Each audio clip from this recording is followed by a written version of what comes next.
শ্বিলঙত দ্বিতীয়খন ISLৰ match north east ইউনাইটেডৰ সন্মুখত বেংগালুৰু FC প্লে-অফৰ স্থান সুৰক্ষিত কৰাৰ লক্ষ্য দুয়ো দলৰ।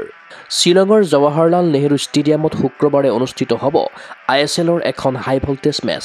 ঘৰুৱা দল নৰ্থ ইষ্ট ইউনাইটেড আৰু আলহী দল বেংগালুৰু FCয়ে শ্বিলঙত দেখুৱাব দুভৰিৰ যাদু। মেঘালয়ৰ ৰাজধানীত এয়া ISLৰ দ্বিতীয়খন মেচ। দুয়োটা দলে প্লে-অফৰ বাবে শুক্ৰবাৰৰ মেচত কৰিব প্ৰতিদ্বন্দ্বিতা।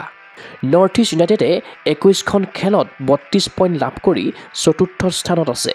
আনহাতে বেংগালুৰু দলে 20খন মেচৰ পৰা 31 পইণ্ট সংগ্ৰহ কৰি টেবুলৰ ষষ্ঠ স্থানত আছে। 4খন খেলত জয়ৰ সোৱাদ নোপোৱা বেংগালুৰুৱে অন্তিম খেলত 3 পইণ্ট লাভ কৰি শ্বিলঙলৈ আহিছে।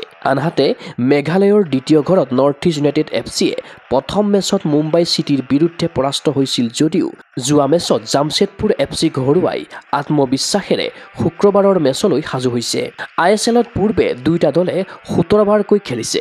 নৰ্থ ইষ্ট ইউনাইটেডে মাত্ৰ 2 বাৰকৈ জয়লাভ কৰাৰ বিপৰীতে বেংগালুৰুৱে 8খন খেলত বিজয়ী হৈছে। তদুপৰি ড্ৰ হৈছে 7খন মেচ। বেংগালুৰুৰ বিৰুদ্ধে নৰ্থ ইষ্ট ইউনাইটেডে যোৱা 5খন খেলত জয়লাভ নকৰাটোৱে আলহী দলটোক মানসিক শক্তি প্ৰদান কৰিব। কিন্তু এইবাৰৰ নৰ্থ ইষ্ট ইউনাইটেডৰ প্ৰদৰ্শন বিপক্ষৰ বাবে চিন্তাৰ কাৰণ।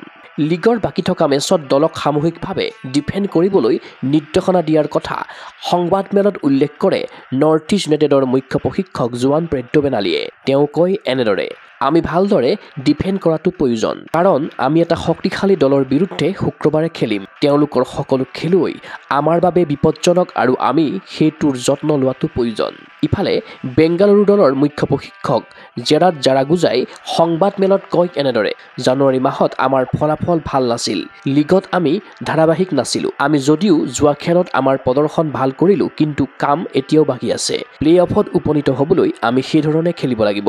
উত্তৰ পূবৰ ফুটবল অনুৰাগীৰ আশা, শ্বিলঙত বেংগালুৰু FCৰ বিৰুদ্ধে জয়ৰ কৃতিত্ব অৰ্জনেৰে প্লে-অফত নিজৰ স্থান সুৰক্ষিত কৰক নৰ্থ ইষ্ট ইউনাইটেড FCয়ে। নিউজ ডেস্ক ৰিপোৰ্ট, কোকো sports ANI. I can say thank God. This is count.